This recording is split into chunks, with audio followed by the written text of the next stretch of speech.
Namaste, and welcome everyone to this online module titled The Structuring Layers of the Self. My name is Prema, and if you don't know about me, I work one-on-one with people on healing spaces, and I also facilitate group experiences such as this one in order to allow people to have a clearer understanding of the different works that are happening inside the inner world, and allow them to find the tools that empower them to live a life with much more meaning, cohesion, integrity, and from a place of inner peace.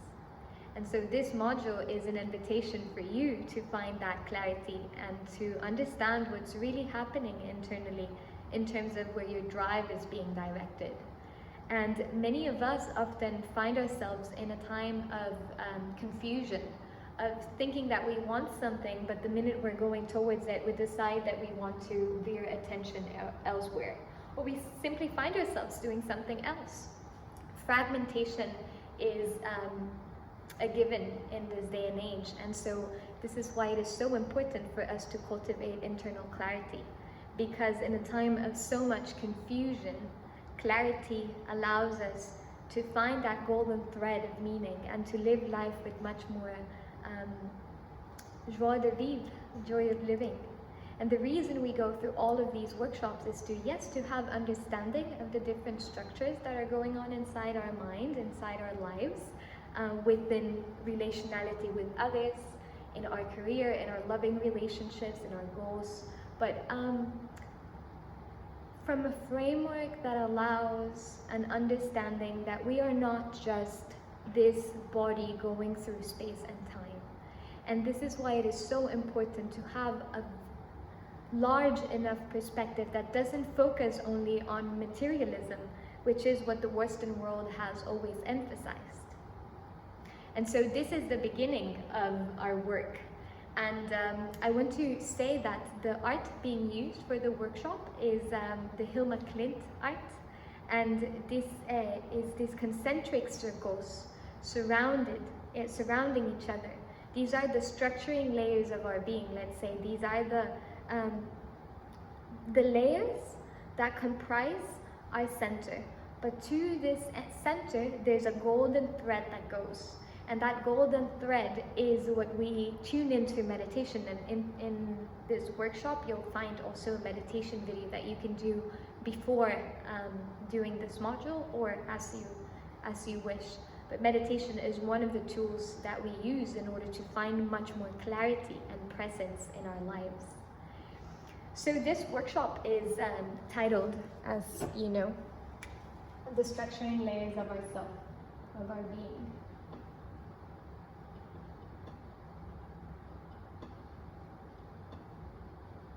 Layers of the self.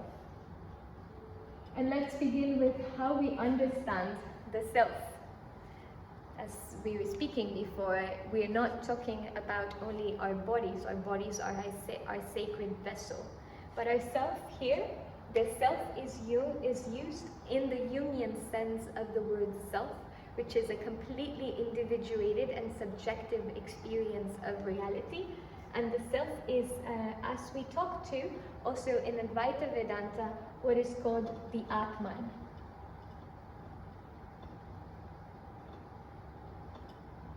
The Atman is our true nature, the purity of our being. And so we're seeing this from the frame of reference that it's not only, oh, me, Prema, who does this for a living, but who am I really? And what is in my heart, and what are the deepest yearnings and longings, so that I can live in alignment with that. And so we need to understand the structures that are blocking this. So this is the premise of Jnana Yoga.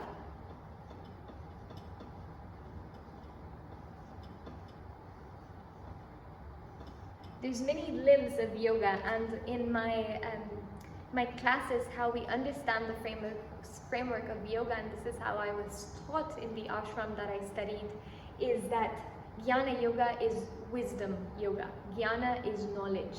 And so we're deconstructing and understanding what are those different things that we need to understand. And so the premise of Jnana Yoga, in the context of the structuring layers of our being, is that if we can see the totality of our being, both what we love and what we're maybe not aware of, or what we would like to be identified with what we don't like, because we are always on a pendulum. And this is one of the premises of Carl Jung, the enantiodromia of the psyche. Enantiodromia is always a pendulum that is going from one direction to the other, and it's just shifting. And so we want to see all the different ways that we are shifting. Maybe one day we want to give up drinking, but the next day we find ourselves drinking without reason. And maybe we would like to give up smoking, but there's a self-sabotaging pattern there. Or we want to relate with much more love, but every time we try, there's a trigger. So we are studying why is there a self-sabotaging tendency, so that we can see it with much more clarity. And this is the premise of freedom. The Atman as pure consciousness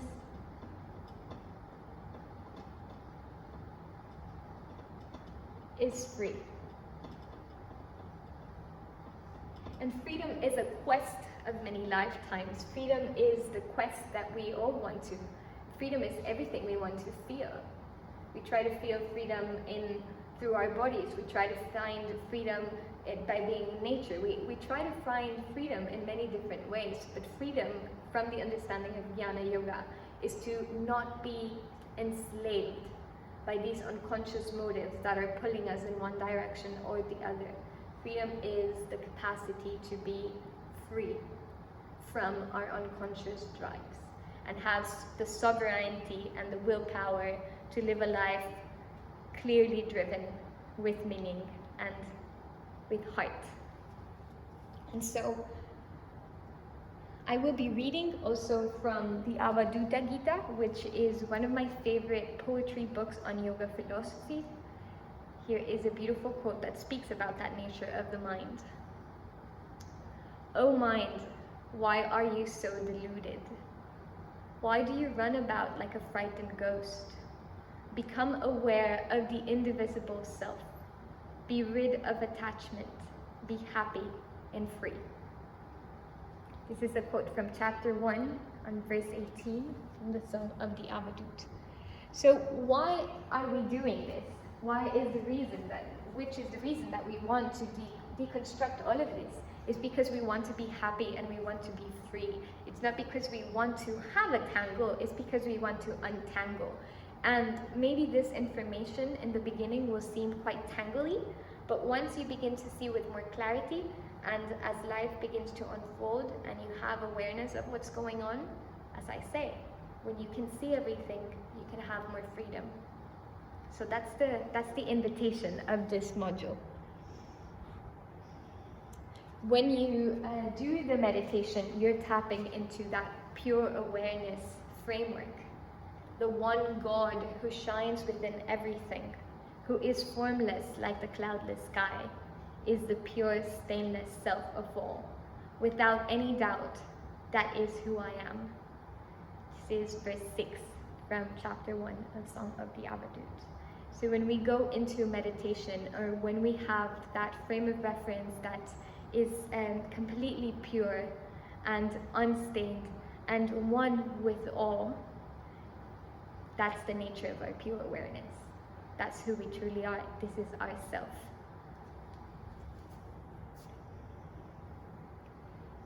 But there's the question of, again, the self. Where do we begin? We started with this premise that we are pure consciousness, that we are pure awareness.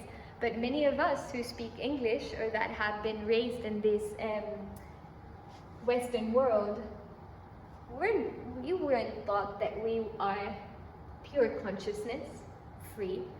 We were born possibly in a hospital. We were possibly coming through a lineage of materialism in which we are told that we are only the body. And so we are shifting frameworks and seeing this from Eastern traditions frameworks that give us a much wider understanding of who we are. In Western materialism, which is the paradigm that many of us grew up in, we are told that we begin in conception, in the womb of our mother, that this is when we begin. Whether it be that it was when our parents made love and the baby was formed, or when we are born, it is always linked to the baby in a body. And so what the self and the Atman are telling us is that we come from pure consciousness, from pure awareness. And so we will take this invitation to relate to this framework and say that we are coming from the Gyoti Bindu. We are the Gyoti Bindu. Gyoti Bindu is the Atman. It means in Sanskrit a point of light. And this point of light is in the mind of God. Let's say the board is the mind of God. And you are a point of light in this mystery that is life. And for some karmic reason, the Gyoti Bindu decides to incarnate in a body. Pure consciousness decides to project itself into this world and planet Earth. And it's coming from the mind of God, which is pure creativity, pure freedom, pure joy, unconditional love. And so when it comes into the womb of the mother,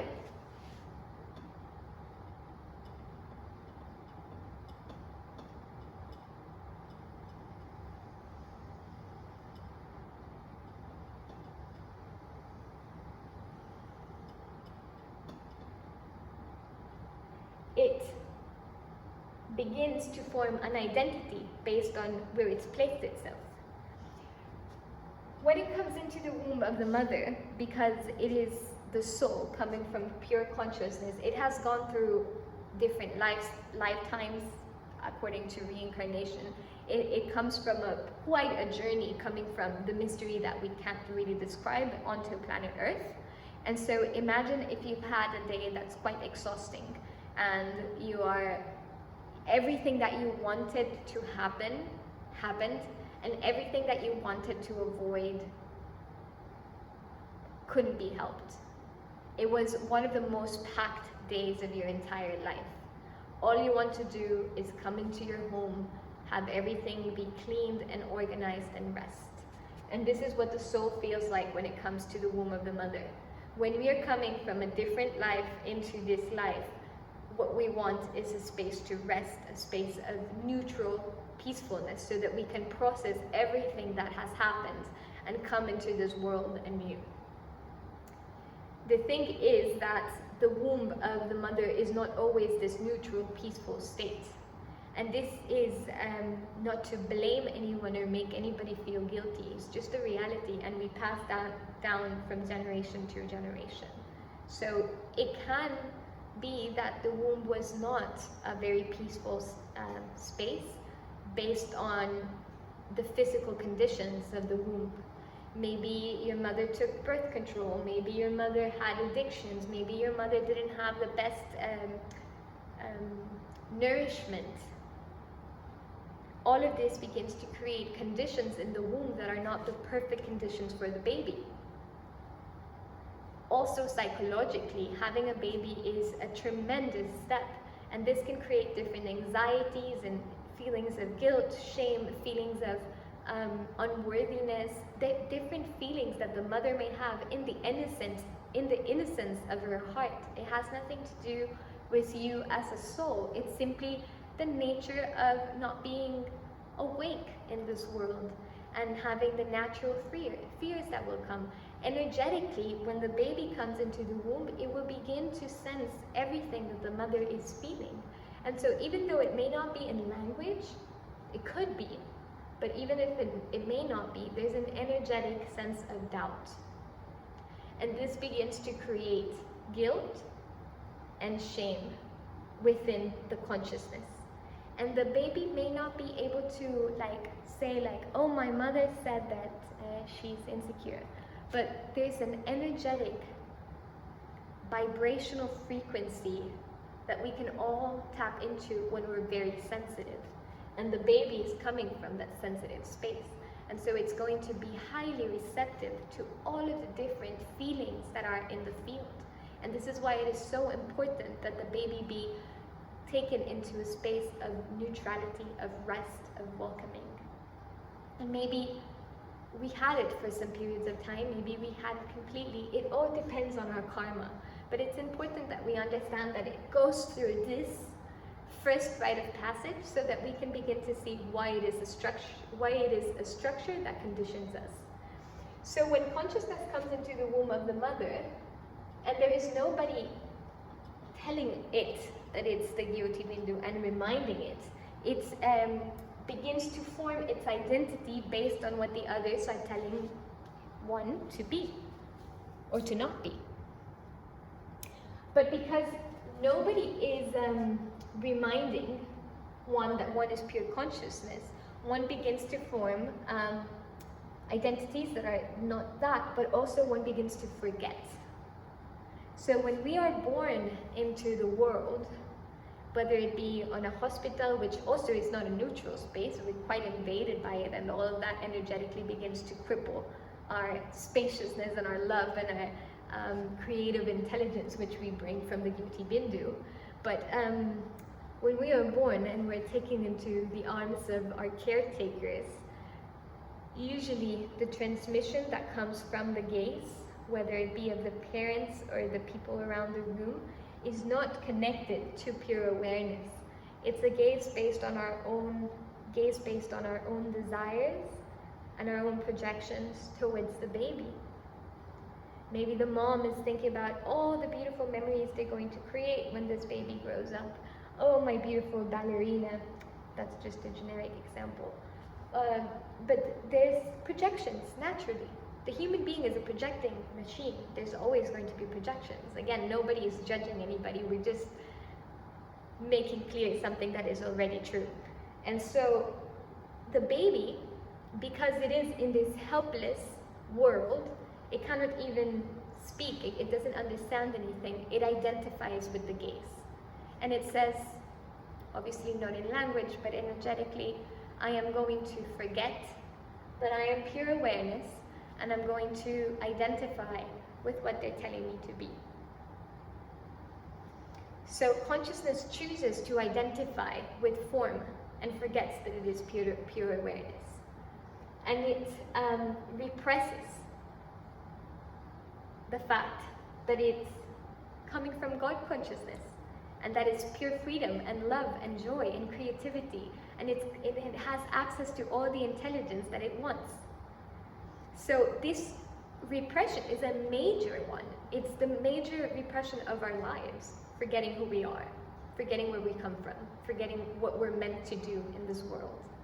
And so this begins to create a sense of lack within our being, since we're quite young and we made the decision. And this lack in Lacanian psychoanalysis is called le manque, la carencia, lack. It opens a void within our being. And this void is like a puzzle. It's like this space that can only be filled with the space, with the piece that is meant for that. You know, you can't try to fit another piece that won't go into the puzzle. And that piece is ourself. It is our true nature. It is God. But all of our lives becomes an attempt to fill this void with something different. And we all have different strategies to fill this void. Maybe some of us do it through food, whether it be overeating or not eating at all. We always have this tendency of superiority, inferiority, or like one up, one down, or yes and no. It's always negating something, and it's always in reaction to something. So it can be via food, and it can be overeating, or not eating at all, rejecting. Engulfing, rejecting, engulfing, rejecting. It can be through loving relationships. It can be through toxic relationships. We try to fill this void with shopping, with watching binge shows on Netflix. We try to forget that we have this void inside. But if we were to sit with this void and listen to it and let it unfold, we would discover that this lack is really the space where God comes into, where divine love is ready to emerge. this void that we have within the core of our being is where that golden light of intelligence, of God consciousness comes into. And so it's really important in those spaces of meditation that we allow ourselves to feel what a void feels like, because it's meant to be there, because it's an illusion, because you've only forgotten who you are. But you can't not be that. You've only forgotten. But this sense of forgetting begins to form our ego. And the ego can be defined in many different ways, in different contexts. In this context, we're going to use the ego as the formation, the psychological formation that we develop in order to deal with the world. So you choose to not be pure awareness, you choose to be identified with form, and that begins to form your ego. Your ego is your identity to deal with everything that's happening. And it is the structure in the mind that allows you to relate to the world, to and in the world. And so the ego structure will be different depending on the master signifier that you grew up with. A master signifier is I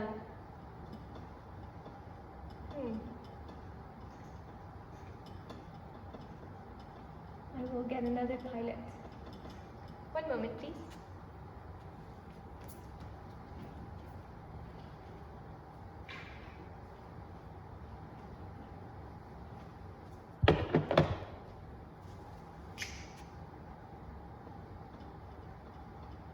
So master signifier is this like top command of a culture that the mind should be thinking about. In our Western culture, it is usually money. But depending on the master signifiers and also on what's going on with the culture, then the ego will be formed. Meaning, there's varying degrees. And even if you grow up in a culture, like for instance, if you grow up in a temple, you will have to develop an ego in order to relate, unless you break through and you embody pure awareness. But it will vary from certain degrees, but the structure is the same in terms of identification. So this construct is not real. Again, it's just a choice that we make in order to deal with the world. And that's what our world is based on. This is why everything is crumbling, because it's not real. It's based on these master signifiers that are just constructs. And so because we are choosing a construct in order to deal with reality, immediately there's a self-sabotaging tendency. It arises as a reaction to this construct, and is always going to try to put oneself down or to prop oneself up in a way that maybe is not the most accurate.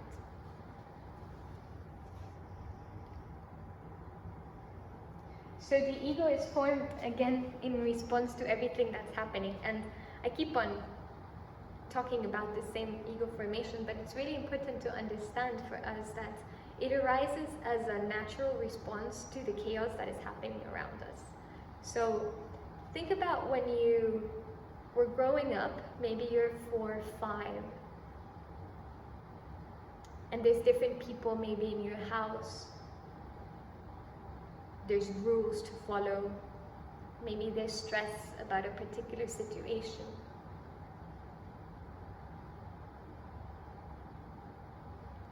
Maybe there's an energetic going on between your parents. Maybe there's something happening in the neighborhood. Think about different characters in your life that you didn't like to be around when you were little. Think about the things that were really overwhelming when you were little. For me, I always think of, I was the only girl with all of my cousins. So all of my cousins are playing with the soccer ball, and they're like just treating each other really meanly. And I'm the girl in the family. And there's like this aunt yelling, and the cup breaks, and there's just chaotic nature. That if we relate to what it would be like in an adult life, it's something we could deal with. But as a small consciousness beginning to live in this world, it's quite overwhelming. And so this is why it begins to form. And there's a whole branch of psychoanalytic theory developed by Melanie Klein on this ego development as a child, but we won't get into that. The thing is that within consciousness arises the need to protect itself against everything that's happening. So there is all of these overwhelming forces trying to influence the self, you know? Maybe it is a TV show that was too loud. Maybe it is the smell of the streets. Maybe it is the food that your parents are eating. Maybe it's a thought in the mind of your mother. Maybe it is the way your father yelled at your mother. Maybe it is the way that your mother didn't know how to take care of you. Maybe there's a family member that's not really nice to you. Maybe there's all of these different forces are trying to influence consciousness. And so consciousness, in pure awareness, decides, okay, in order to deal with it, I'm going to create a barrier as a protection to myself. So consciousness, being so overwhelmed, decides to create a barrier. And this is what is called in psychoanalysis the stimulus barrier.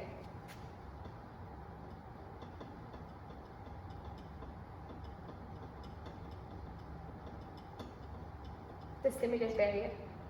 And so this is like, in biology, there's this semi-permeable membrane that allows things to go in and then things to go out, but only certain things can, like lipids can, etc. Like you choose, literally, what comes in and what doesn't. And so consciousness is too sensitive to deal with it. And so it thickens that layer, right? My teacher Shunyamurti called this layer the sensor, because literally it is censoring things. And so this is created to protect consciousness from the things that are trying to arise. By doing so, by creating a sensor and the stimulus membrane, it splits the mind in two. It splits the mind into conscious mind and unconscious mind.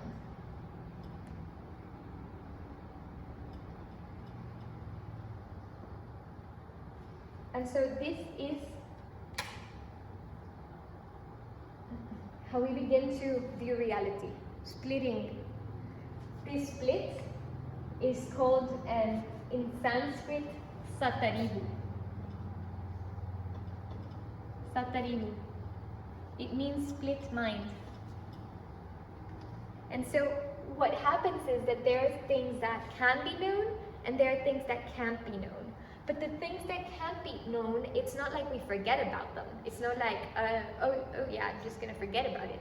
We repress it. Remember, consciousness is too sensitive, and it's being influenced by these energies. So it experiences something, and rather than being able to, because it doesn't have the digestive enzymes to be able to cope with everything that's happening, it chooses to, rather than raise it up into consciousness and integrate it, to live a very integrated life, that it has to deal with chaos and everything, it represses it. So literally, it's like this movie of all the different emotions trying to protect the little person. This is what's happening. There's all of these different forces trying to collaborate so that consciousness can be in a state of homeostasis, in a state of balance. And this is okay, because we're only beginning to deal with the world. We're only, remember, this is our mind from 0 to 6 years old, maybe 7, and maybe 12. But this is the structure of the beginnings of how we begin to relate with the world. And this is all very well, because we do this out of protection. Again, how are we going to cope with this reality? The issue is that what psychoanalysis discovered is that this model continues to be the same throughout life. So the things that you repressed when you were 5, 6, 7, 11 will remain repressed when you're 25, 35, 40, 60, and so on. So this is a frozen in time model of the mind. And the importance of understanding that this gets frozen in time is that the things that were repressed are the ones that are blocking us from living our true nature right now. This is why it's so important to understand it. So we will get a little bit into the history of psychoanalysis because it is so important and it is what allows us to have this framework. So psychoanalysis was created by Sigmund Freud in Vienna, in Austria. And this was a very revolutionary science because first it switched from the materialistic paradigm, Freud was a psychiatrist, to a more subtle understanding of the different layers of our being. It was quite revolutionary. What happened, and there's a huge history of it and the splitting of Freud with Jung, and we'll only get into the reason why we're looking at this.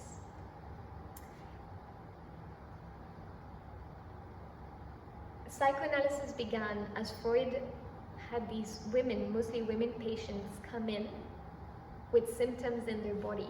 Psychosomatic is where we arise with this understanding. And these women would be asked to free associate.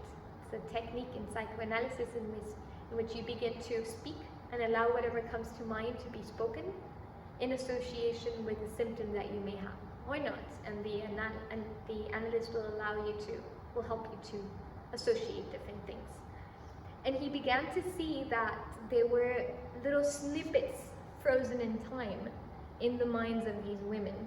And then when they would speak about them or allow there to be an opening in the sensor, these memories could be released, understood, integrated, and let go. What he began to see what Freud began to see is that from the unconscious mind, we have, let's say, a memory. We have these memories, and they want to come up to the conscious mind to be liberated, right? They want to emerge, they want to be seen. All we want is freedom, truly. But because we have the sensor mechanism, those memories cannot be passed through clearly. They're going to get distorted when they pass through the sensor. And so they emerge as a completely different thing. Because the sensor is like an agency that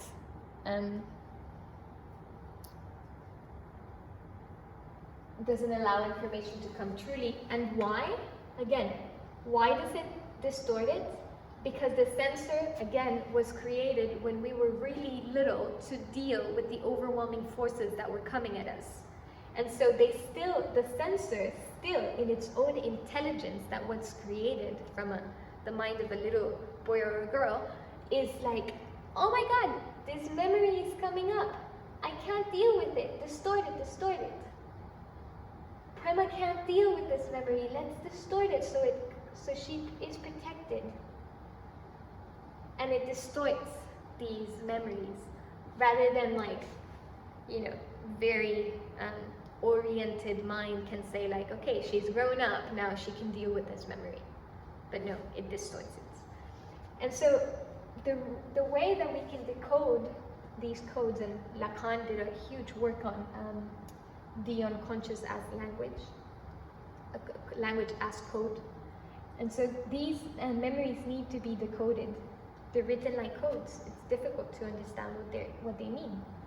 And the way that we can understand these codes is through dreams, paying attention to the imagery in our dreams, to our feelings towards it, always keeping a dream journal.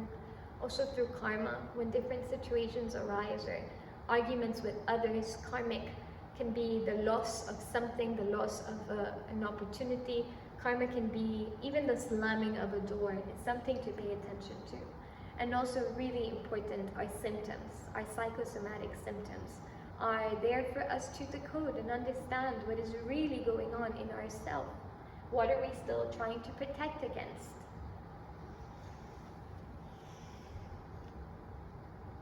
And so why is this important? Why are we going over this?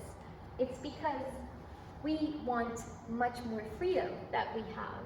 And all of the scriptures, especially Buddhism in the Four Noble Truths, has an understanding that the ego is the root of all suffering.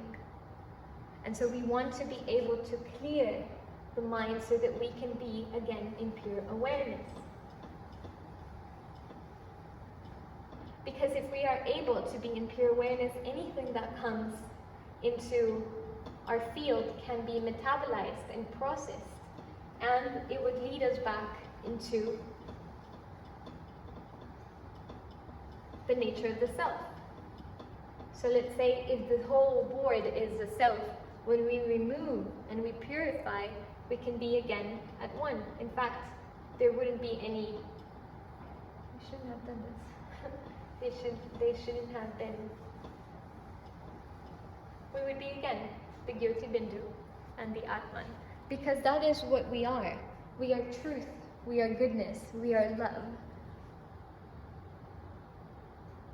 We are pure consciousness, again, happy and free, as the Avadutta Gita says. So the work is to unveil all the layers of our being so that we can have a pure, direct, uncorrupted access to the truth of our being. And that is the spiritual journey. It goes from awakening, let's do it here. The spiritual journey is a threefold, it can be many steps obviously, but it's a threefold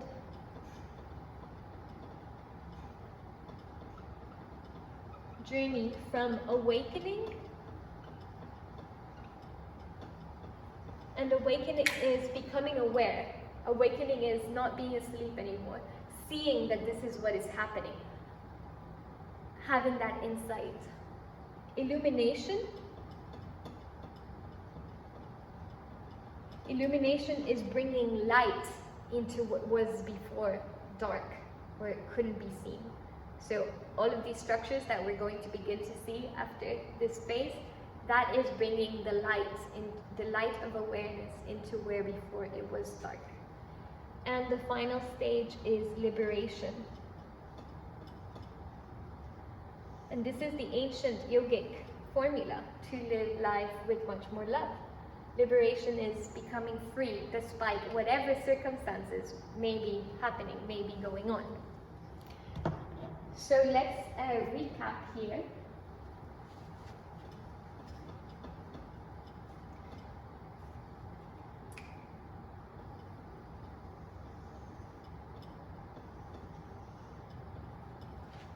The first structuring layer of our being is the sensor that we already talked about. The sensor as the stimulus barrier, that is the agency that chooses what can come into the conscious mind from the unconscious and what stays repressed. The sensor is a very important structure to understand, because it is literally this like remote control agency that says yes or no to what is allowed to be felt, to be understood, to be dealt with.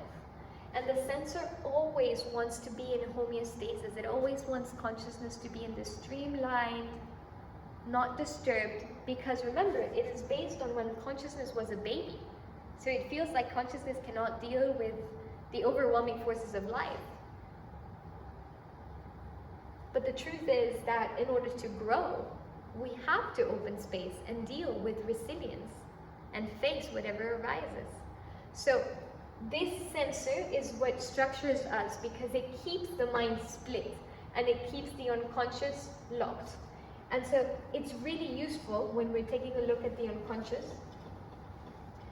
to imagine, and this was a metaphor of Freud's when he was looking at the mind. that there is an iceberg.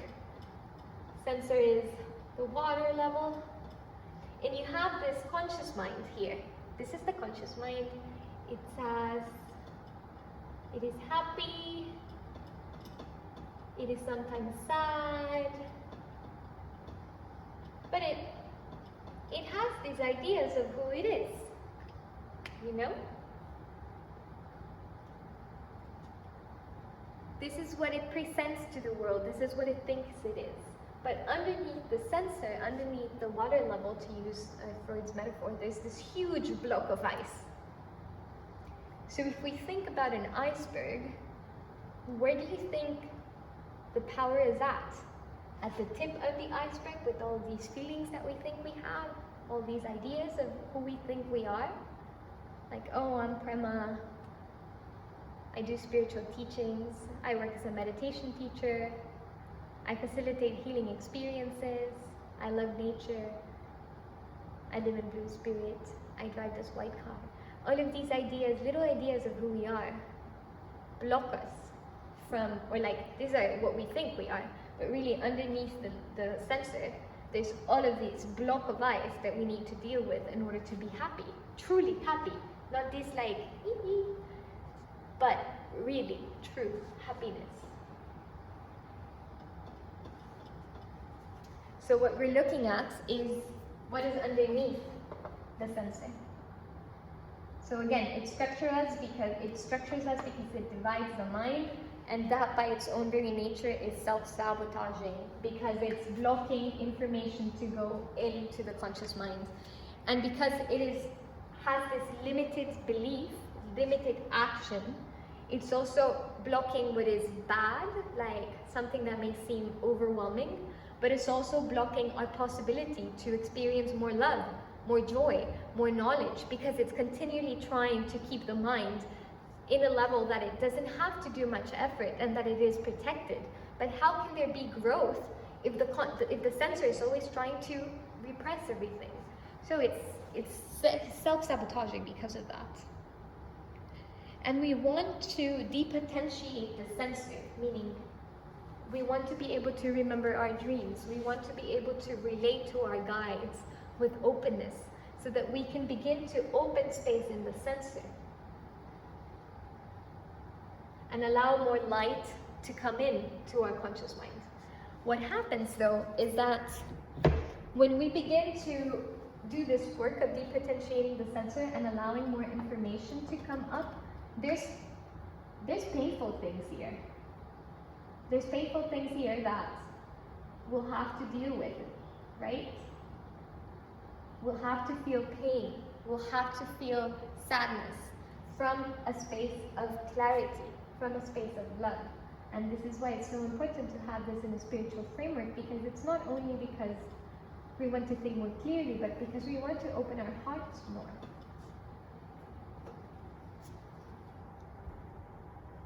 So as we begin to clear the layers of the sensor, and the sensor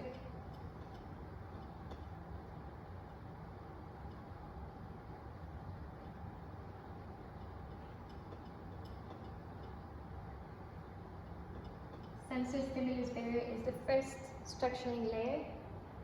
Then underneath that layer we have the intrauterine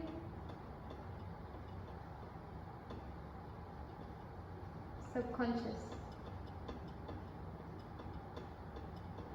And the intrauterine subconscious is a pre-verbal stage of our mind.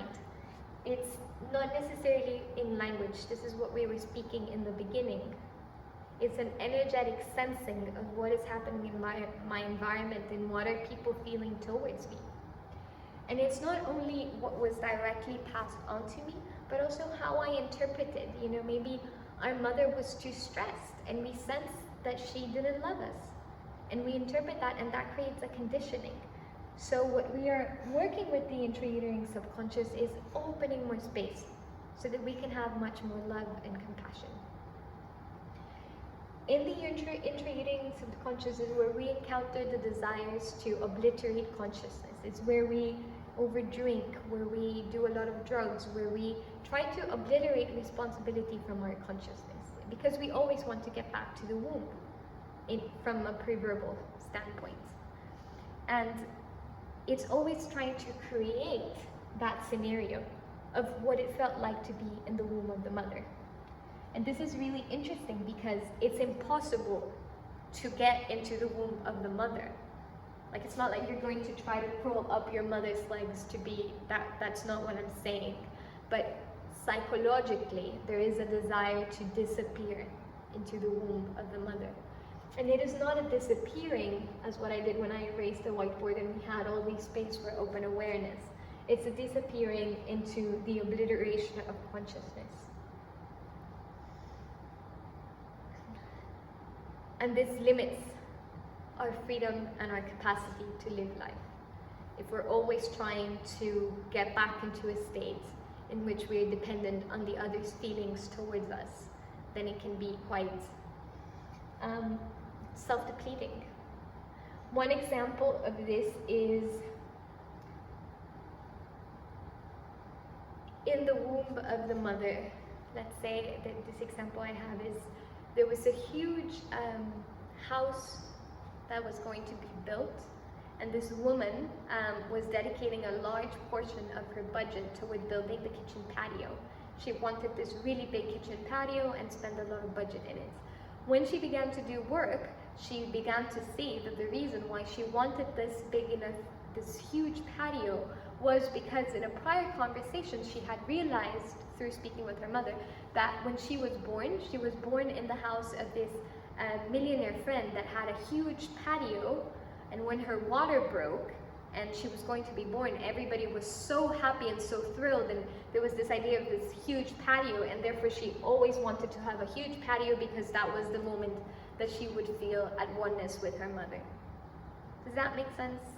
How do you find yourself trying to get back into the womb and obliterating consciousness? Through which actions you find that you always want to block yourself from the responsibility of being alive and living your own life.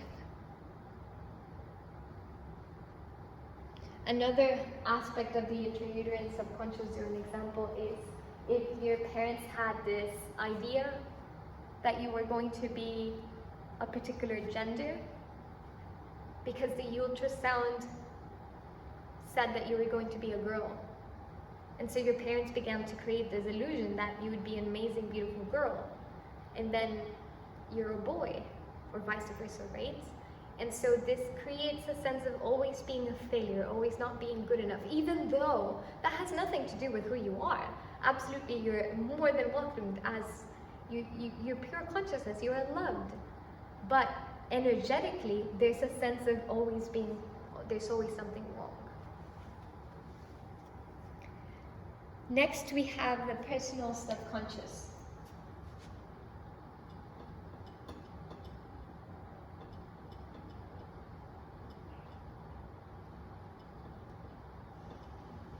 And the personal subconscious is based on your nuclear family circles and then expanding in nucleus of care.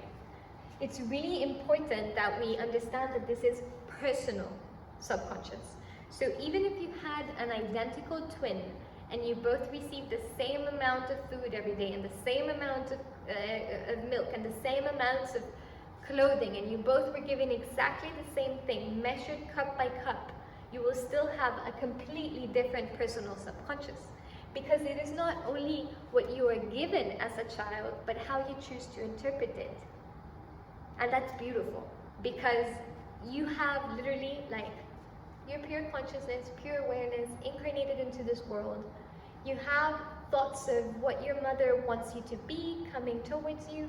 You have thoughts of what your father wants you to be coming at you. They both mix in your consciousness, and all of a sudden you have to say yes, no, and you have to choose how are you going to identify with it. And this is so important to understand, because a command can be excellent at school, honey. And you're receiving that command, and you can be like, okay, mommy, I'm going to be great at school. Or you can be like, no, I'm never going to be a nerd, I'm never going to get good grades. And this is in response to what they wanted you to be. Or you're going to be a beautiful baby girl and they dress you with all the pink colors and they have this like generic version of what a girl is. And you can say like, yes, I identify with it. I choose to take part in this. Or you can also say, I'm not doing this. And you switch. But when you begin identity formation, little is based on your own free will. A lot of it is in response, saying yes or no to the other. And this is extremely concerning because you're always in opposition or in collusion with one of your parents. And it begins again with the nuclear family system, but then it expands to your siblings, so what your siblings would say of you, and then it expands to your other circle of care. Let's say if you have like your kindergarten teachers, and then you have your friends in school, and it continues to grow and grow and grow into a personal subconscious of its own. This is like an example of circles of care. So for instance, you receive these commands from your parents as you were growing old into who and what you should be, and then you go to kindergarten and you begin to deal with other children that are coming from other backgrounds as you, and they have different ideas. And it's a completely different world to talk to them and to what they are projecting on you or what you are projecting on them. And it becomes this play of identity. And then in school, it can be that you were always like appreciated as an amazing student. And so your teachers always congratulated you and you began to build an identity of your academia, for instance. Or on the other hand, teachers put you down because you weren't interested in that subject maybe, or you had more affinity towards something else, and they completely cripple your whole academic experience because they're thinking about you as an object. And then the social system, of course. And this begins to widen into the collective unconscious. And this is where we begin to tap into a lot of Carl Jung's work and Jungian psychology. And the collective unconscious is really important to understand that as the personal subconscious, it will depend a lot on the circumstances that you grew up with. So it's going to be based on your culture, in your economic class, and in the epoch that you were born in.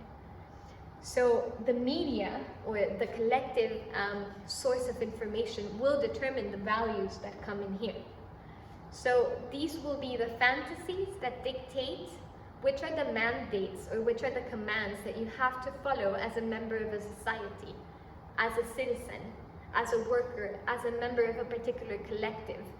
This is the structure that tells you what success is. Travel the world, make a lot of money, be a businessman, be a lawyer. This is where you make the most money at. It's all going to be based again on that master signifier. So, what else? You know, after you've lived through these collective unconscious. Oh, something really important I'd like to emphasize. It depends on the culture as well. So if you were born in India, where the collective is mostly focused, or in Nepal, in the attainment of the illumination of the self and attainment of the Atman, that's going to be your collective unconscious. But if you were born in a very poor town where everybody's reading La Teja magazines, this is like a pornographic magazine, newspaper really, in Costa Rica, then that's what you're going to grow up thinking that is what you should do, you know, your ideal. Because the collective unconscious will always have an ideal. And your ideal will be based on what that culture wants. Or if you're born in Ukraine and you see these beautiful women doing amazing music, this will be your ideal. So throughout life, we encounter different ideals and we begin to identify with them.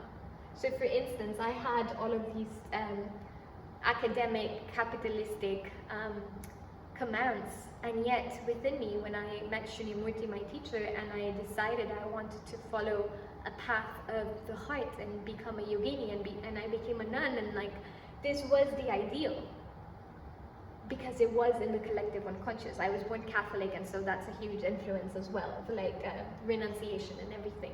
But this is where it's really subtle between the collective unconscious and the archetypal unconscious.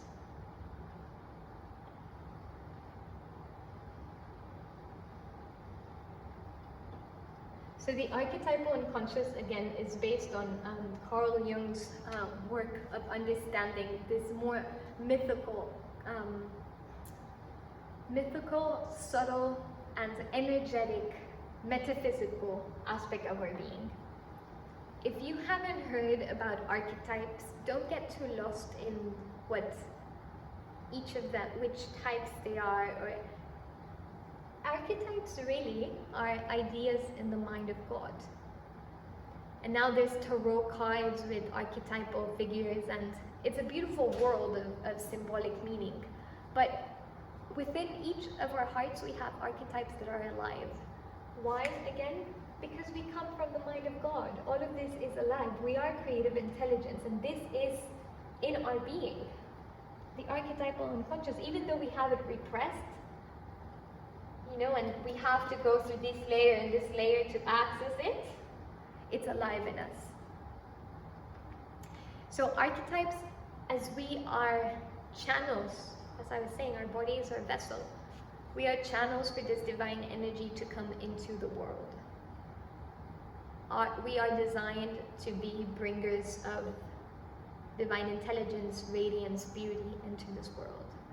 And when we get in touch with our archetypal nature, we begin to live life as a kingdom of heaven.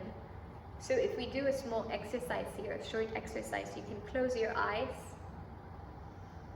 and take a deep breath. Exhale, allow the oxygen to flow out. Inhale deeply, allowing the breath to come into your diaphragm. And exhale softly, relaxing, releasing, letting go. And find a natural rhythm with your breath, allowing the mind to be calm and be present to this moment.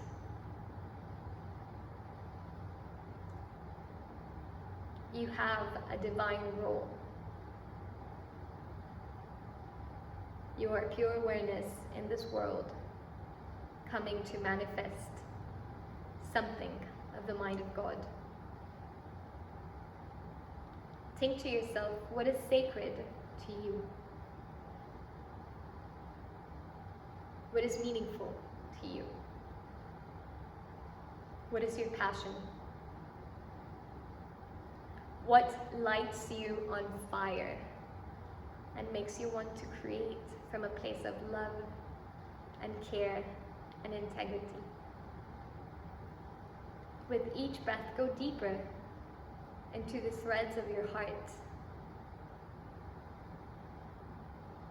listening to the yearnings that are within yourself.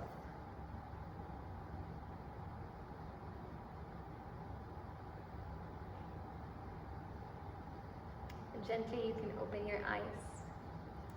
So the archetypal realm is the realm of divine ideas that are coming through for us to manifest in this world. And we all come with different imprints from the mind of God. As society gets more and more distorted, then we lose contact with the beauty and the purity of these archetypes. So for instance, you could come into this world with the imprint of becoming a healer. That's an archetype, the healer. And you decide to pursue a career in medicine. And so you're following through with that archetype. But then you find yourself that the easiest way to make money is to be in big pharma selling medicines to people. And you've completely cut your relationship with the sacredness of your profession, with the sacredness of that career as an archetypal manifestation of what God can do in this world. Or you come with the archetype of the divine musician, and you love to play music and facilitate healing experiences of music and sound, sacred sound, entertainment, diversion, beauty. And yet you can't find that subtlety of sound in this world, and so you end up banging your guitar against a huge auditorium. You can come with the archetype of being a noble king, and you're born into a family of politicians, and yet with time you find that you get corrupted easily and you're disconnected from that archetype. Or you come with the archetype of becoming a beauty, and you become an architect, for instance. Look at the work of the mezquites, for instance, or the beautiful architecture of the ancient world that is expressing the mind of God. And then the work of architecture now is completely separated from divine beauty. So when we begin to tap into this archetypal level, is connecting to our mission and connecting to our purpose and allowing ourselves to assume the responsibility without denying that it has to do, that in order to be successful, it has to do from the purity of this archetype. It cannot be distorted. And this has a rippling effect on society. When we are able to access our archetypal nature and live from our archetypal self, we invite others to do so because we're embodying it, we are beginning to restructure society and create a new world. Because we're coming from center. We're coming from the mind of God, from the Jyoti Bindu. So society nowadays does not support these ideals. And people can't develop to their fullest. Again, what I was saying, you're born into a family of politicians, you have the archetype of a king, you come with divine benevolence, but then you get corrupted and you do what most politicians do nowadays.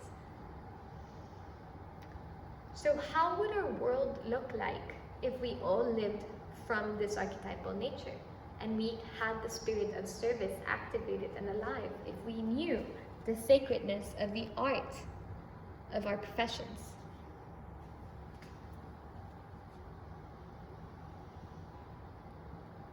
Then we have the structuring layer of the samskaras.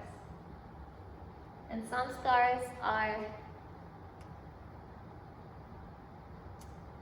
the subtle threads of identification we carry from lifetime to lifetime. These are the tendencies that we bring from prior experiences into the present moment. These are like the really subtle veils that we carry throughout our existence, throughout our journey. And these have structured us not only in this lifetime, when we had a personal subconscious based on the identifications of family trauma, and then childhood trauma, and then kindergarten trauma, and there's school trauma, and then social systems, etc. But sanskaras are much more subtle threads that are coming into the imprint of our being. And this is very subtle, and it requires a lot of inner work to understand why we carry these patterns throughout our life. And finally, underlying all of this and sustaining all of this, which is the most important thing, is the Atman. So again, the Jyoti Bindu. So again, as we said, the whole whiteboard is the Atman. The Atman is sustaining this. Our real self, our true nature is always present, all pervasive, underlying and influence in everything that we do. Another quote from the Avadhuta Gita. What then is the heart of the highest truth, the core of knowledge, the wisdom supreme? It is, I am the self, the formless one. By my very nature, I am pervading all. And so what we are doing here is a work of translation. To me, this is my favorite profession in healing, to translate. This is something that my teacher Shunyamurti always emphasized, the need to translate information so that we can relate to it. And so with translation, we can understand the different logics that are happening, different fantasies, and translate them so that we can become aware. Again, a translation is, there is this intense command here that is coming up into the psyche. We can finally see it, but it's kind of broken, and so we need the art of translation to, I see what this is, from a perspective of compassion. And when we can allow these energies to come through, we're allowing the work of sublimation. So as we begin to work on our meditations and open consciousness to receive all of the information that is there unattached and unidentified, we begin to go deeper.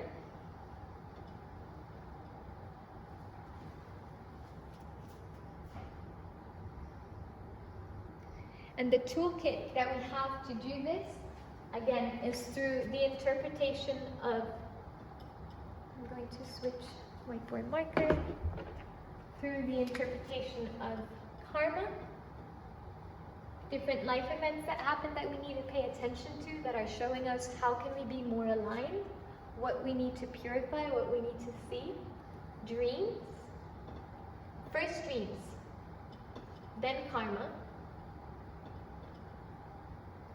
slips. Our slips, this is a psychoanalytic jewel.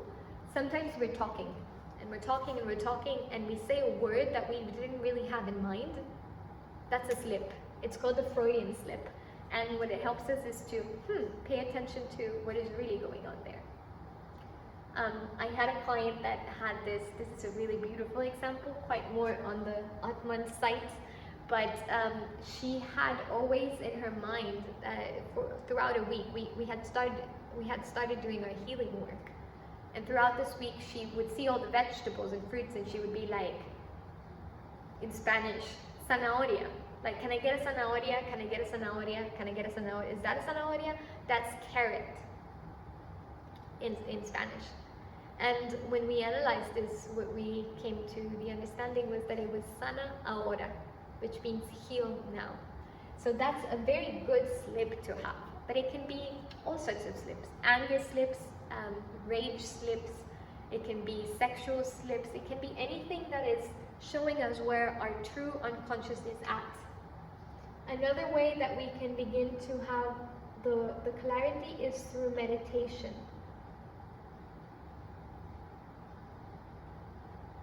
Meditation, when we sit in meditation and we allow ourselves to be open, memories will begin to flow through into the mind until we are ready to purify them, and we purify them. Feelings, images, all these things are emerging, not to be identified with, but to be understood, integrated, and let go of. If we try to push them away, they will always come back with the same force that we're pushing them away. So it's good to have the courage to integrate it all. And then also through jnana, or wisdom, is another way that we can begin to drill in through these layers and allow much more clarity, love, and focus to come into our awareness, slowly dissolving the censor so that we can become an integrated being and live with much more freedom. So we will close the module with another quote from the Avadhuta Gita. I am one. I am all of this, yet I am undifferentiated beyond all forms. How then do I regard the self as both the unmanifest and the manifest world? So this work, again, this is what is happening on our individual mind, but we're not this. We are pure awareness. We're the complete whiteboard. And as we continue doing the work of meditation, translating our symptoms, translating our karma, we get much more in touch with our real self.